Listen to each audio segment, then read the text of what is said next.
तो ये गोवंश वाले की आंखों में मोतियाबिंद है क्या? आंखों की रोशनी गुम हो गई है क्या? मुंह की आवाज ऊपर वाले ने छीन लिया क्या? कीड़े लग गए हैं क्या? एक इंसान को जिंदा जला दिया गया। हुकूमत के साए में पलने वाले ये तमाम दहशतगर्द लोग हैं। वो अभी मेघालय का प्रेसिडेंट, जो बीजेपी का प्रेसिडेंट है मेघालय का, उसने कहा ना कि मैं बीफ खाता हूं। मैं नहीं तो मुल्क जिस दिशा में जा रही है, इसमें यह कहना बहुत दोबर नहीं है कि ये जन्नत वाला जो मुल्क है हमारा, वो जहन्नम बन जाएगा। तुम्हारे कीड़े, सिर्फ तुम हमारी तारीख और इतिहास को पढ़ लोगे तो तुम्हारे अंदर का जो है कीड़ा, जितना भी दिमाग और दिल में दौड़ रहा है कीड़ा, वो खुद ब खुद मर जाएगा। और इंसान हो, इंसान के शक्ल सूरत में हो तो इंसान बनने की कोशिश करो। दुनिया का हर मजहब इंसान बना करके अगर हमको भेजा है तो वो इंसानियत का पैगाम देता है। कहीं पे मस्जिद पे भगवा झंडा फहरा जा रहा है, मुसलमान को जिंदा जलाया जा रहा है, मस्जिद को तोड़ा जा रहा है, कुरान पाक की बेहुरमती की जा रही है। आखिर कौन बोलेगा? असदुद्दीन ओवैसी साहब ही बोलते आ रहे हैं और वही बोलेंगे, मजलिस वाले बोलते आ रहे हैं और मजलिस वाले ही बोलेंगे।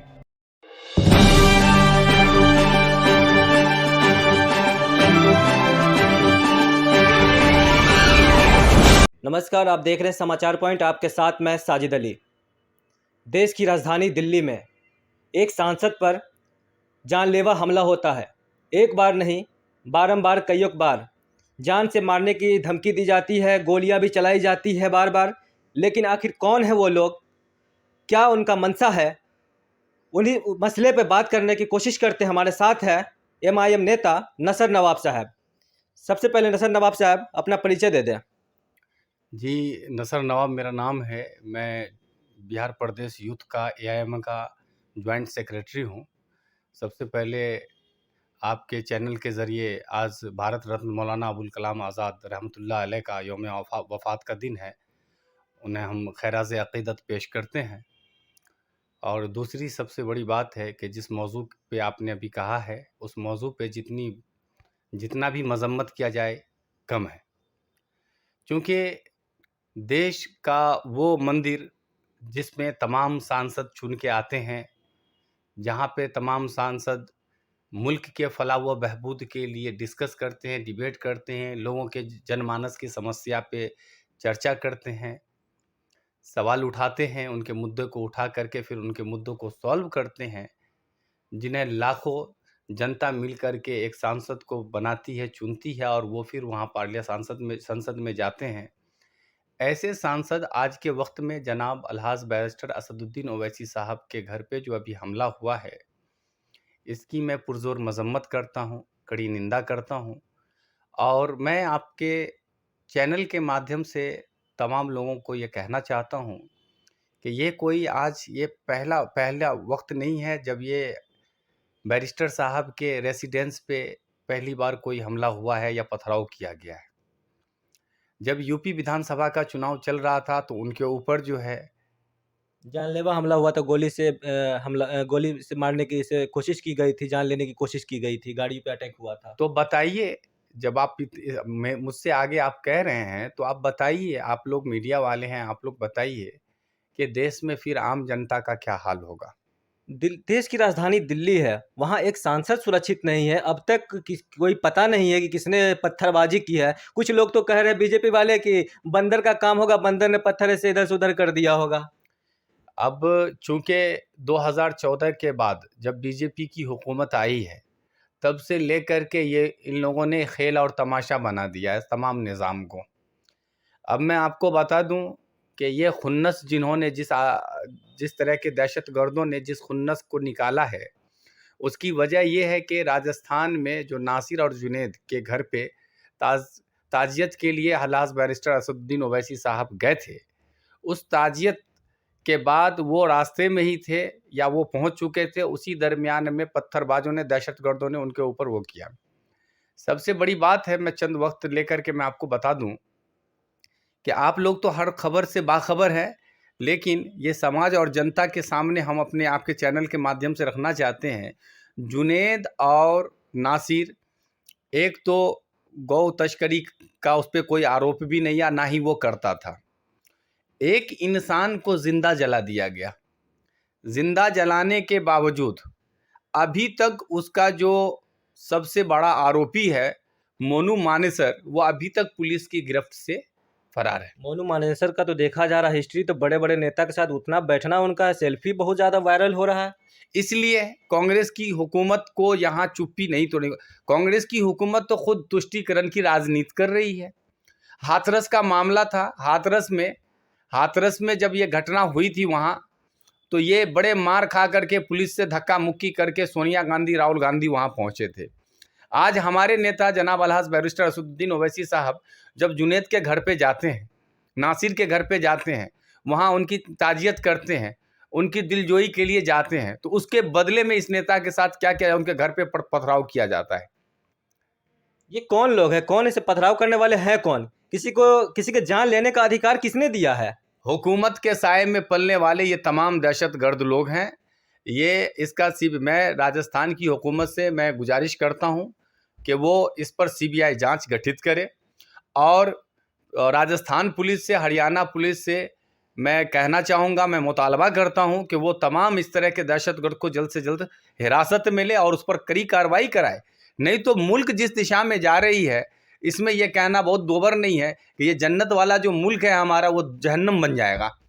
आए दिन आपको बताएं, मुस्लिम और दलित का मॉब लिंचिंग हो रहा है, किसी को पानी पी लेने के नाम से लिंचिंग हो रहा है, किसी को झूठे गौरक्षा के नाम पे। अच्छा, एक बात बताइए पत्रकार जी, ये जो मेघालय के जो बीजेपी के प्रेसिडेंट हैं, वो ऑर्नेस्ट माउडी जी जो भी हैं, उनका नाम कुछ टफ है, वो, या किरण रिजिजू साहब, तो मतलब दूसरे के अपने गिराबान में ये लोग झांकते नहीं हैं और दूसरे की तलाशी में खुद अपने आप को आगे रखते हैं।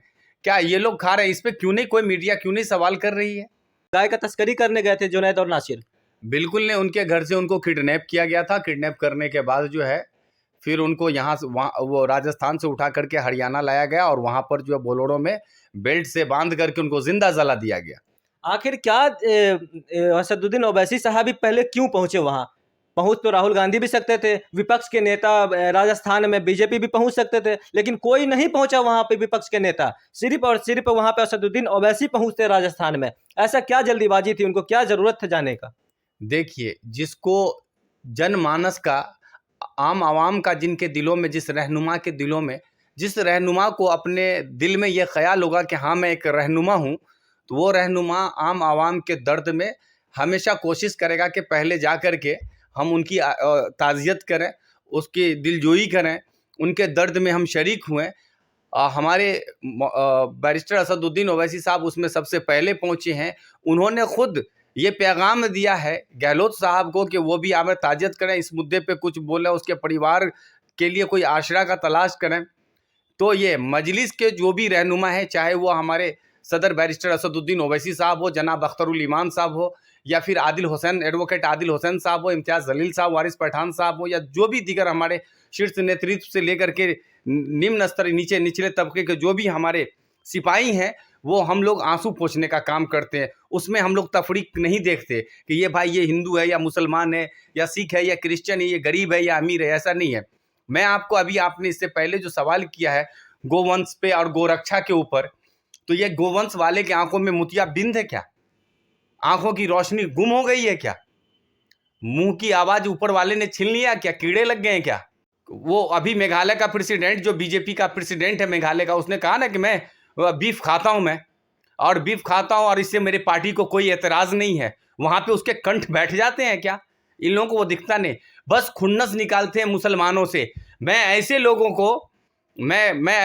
को मैं खबरदार करना चाहता हूं कि अगर तुम्हारे जहन में बाबा साहब संविधान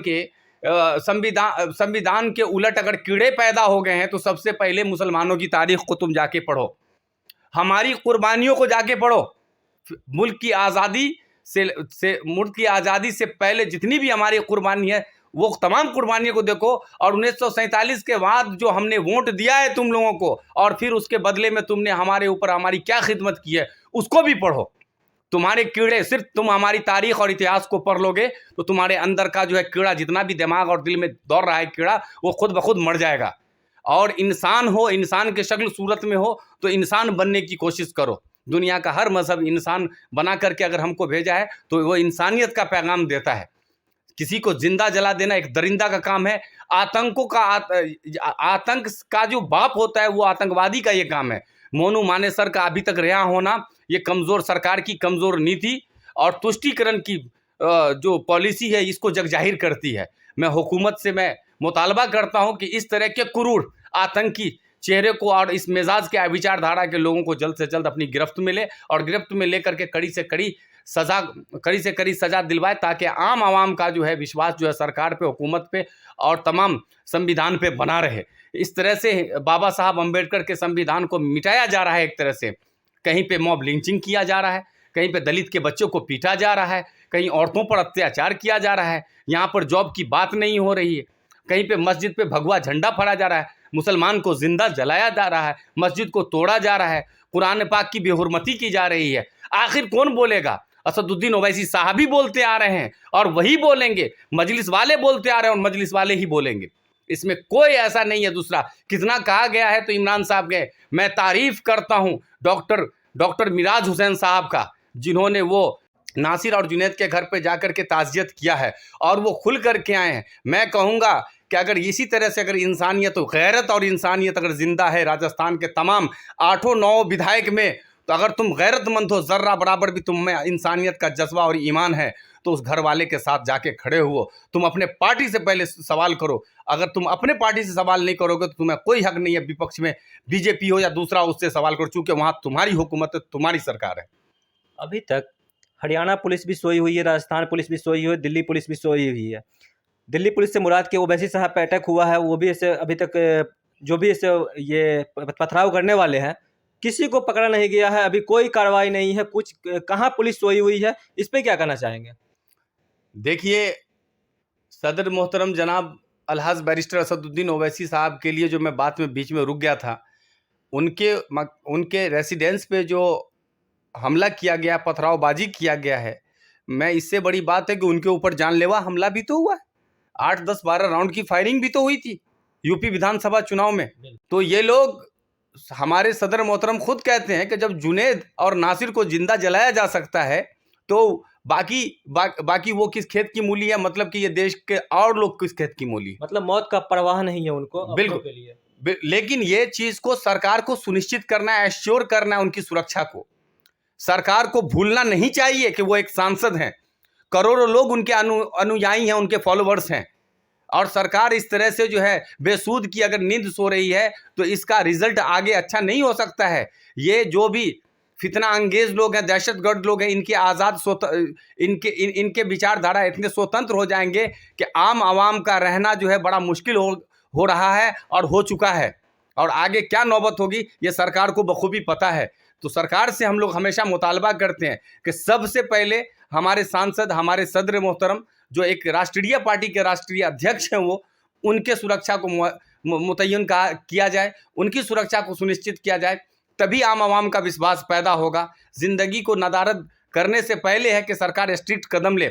और साथ ही साथ मैं कहूँगा कि बजरंग दल जो है उनका तार जो है कहीं ना कहीं मानू मोसर का, खुल्ला मुक्का जो है बजरंग दल से जुड़ा हुआ है। बजरंग दल पे भी वो बैन लगाने का काम करे हुकूमत। अगर बाबा साहब अम्बेडकर के संविधान को सरकार उस पर कसम खाती है, उसकी सौगंध लेकर के फिर आम आवाम का खिदमत करती है और भारत मुल्क की तरक्की चाहती है, तो सबसे पहले चाहिए कि इस तरह के संस्थाओं और संगठनों को बैन करे और इस तरह के दहशतगर्द को तुरंत कार्रवाई कर जो है हिरासत में ले और उसको कड़ी से कड़ी सजा दिलवाने का काम करे। लेकिन पुलिस तो सम्मानित करती है मानू मानेसर को। यही तो है ना, बीजेपी की हुकूमत में इससे बड़ा काम क्या होगा कि अच्छे लोग को हरेसमेंट किया जा रहा है, झूठे फूसे मुकदमे में डाला जा रहा है, धर्मस्थलों को तोड़ा जा रहा है। ये क्या कहते हैं, वो बजरंग मुनि नाम के हैं, वो खुल्ला मुक्का जो है कहते हैं कि मतलब कि मुसलमानों का कत्लेआम करो, नरसंहार करो, तभी ये हिंदू राष्ट्र बनेगा। एक और बाबा है जो हैंडसम बाबा, क्या नाम है उनका, बागेश्वर धाम बाबा, उनके भाई ने दूसरा कुकर्म कर दिया है वहाँ दलित के साथ। तीसरी बात यह है कि वो हिंदू राष्ट्र की बात हर आए अपने सभा में करता है। जंतर मंतर पे आए दिन अल्लाह और रसूल को गाली दिया जाता है। ये मुल्क में आखिर क्या चल रहा है, ये आप मीडिया वाले सवाल करेंगे हुकूमत से। क्या यहाँ पे सच्चाई मर गई है? नहीं, सच्चाई का परचम लेकर के भारत का जो तिरंगा झंडा वो जिसके भी हाथ में और जिसके सीने में भी है, वो याद रखिए, कभी भी ऐसे झूठ और फसाद का कभी जीत नहीं हो सकता है। जीत भारत का होगा, भारत की अखंडता का होगा, भारत की जनता का होगा, बाबा साहब अम्बेडकर के संविधान का होगा। अगर मुस्लिम होने का परिचय मांगा जा रहा है तो देश के लोग ये भी देख लें कि जावेद अख्तर साहब पाकिस्तान गए हैं, पाकिस्तान में जाकर और पाकिस्तान वाले को ललकार कर आए हैं। ये आपको पता चला होगा कि पाकिस्तान वाले को ललकारा है उन्होंने कि हमारे आपने मेरे लता मंगेशकर को नहीं बुलाया पाकिस्तान में कभी, लेकिन हमने आपको नुसरत को बुलाया है, तारिक फतेह को बुलाया है जो सिंगर है, सबको बुलाया है, लेकिन आपने लता मंगेशकर को आज तक क्यों नहीं बुलाया? या कोई एक कौम को टारगेट करके बोला गया है कि उन्हें तो नहीं बुलाया? मुंबई पे अटैक हुआ, वो करने वाले कहाँ के थे? अटैक करने वाले कहाँ के थे? तो हमने अपना परिचय दिया है, मुस्लिम होने का परिचय दिया है, उसके बावजूद यहाँ के लोग नहीं समझ पा रहे, आखिर क्या कारण है? देखिए, इस सवाल का जवाब अगर मैं दूं तो सियासी पहलू से भी और धार्मिक पहलू से भी इसका जवाब बड़ा लंबा है। हमारे खुद अलहाज बैरिस्टर असदुद्दीन ओवैसी साहब खुद एक डेलीगेशन, जिसमें कीर्ति झा आज़ाद साहब वगैरह थे, वो एक डेलीगेशन के साथ पाकिस्तान गए थे। एक मौलाना ने कीर्ति झा आज़ाद साहब से सवाल कर दिया, हमारे बैरिस्टर असदुद्दीन ओवैसी साहब ने इशारा किया कीर्ति झा आज़ाद साहब से कि आप चुप रहिए, इस पाकिस्तान के ये मौलाना साहब को मैं जवाब देता हूँ। और जवाब ऐसा दिए कि वो अपनी सवाल के साथ वो खामोश वहीं बैठ गए। तो हमारी हुब्बुल वतनी, हमारी वतन परस्ती पे जो सवाल करते हैं, आप याद रखिए, जो शक का दायरा रखते हैं, उन लोगों का अगर आप तारीख और उनकी इतिहास को देखेंगे तो कहीं ना कहीं माफी वीर या फिर उनके पेंशन खाने वालों से मिलेगी आपको। जो सच्चे इस मिट्टी और मुल्क से मोहब्बत करते हैं, जो मुसलमानों की तारीख को जानते हैं, मैं पूरे दावा से कहूँगा, और इस तरह के लोगों की संख्या बहुत कम है, जो इस तरह की मानसिकता है शक और सुबह वाली, ऐसी मानसिकता वाले लोगों की संख्या कम है। लेकिन ये कम जनसंख्या वाले लोग जो हैं, अगर उनके आप तारीख को देखेंगे, उनकी हिस्ट्री को देखेंगे, तो वो ज़रूर कहीं ना कहीं जो अंग्रेज़ों का पेंशन खाए हैं, जो अंग्रेज़ों को माफ़ी लिखे हैं, उन लोगों से उनका जो है तारीख मिलता है। वो इसी तरह के सवालात करते आते हैं। ये बात। बहुत बहुत शुक्रिया, हमारे साथ थे नसर नवाब साहब जो अपना सारे सवालों का बेबाकी से जवाब दिया। बहुत बहुत शुक्रिया आपका। बहुत शुक्रिया, आपका भी बहुत धन्यवाद।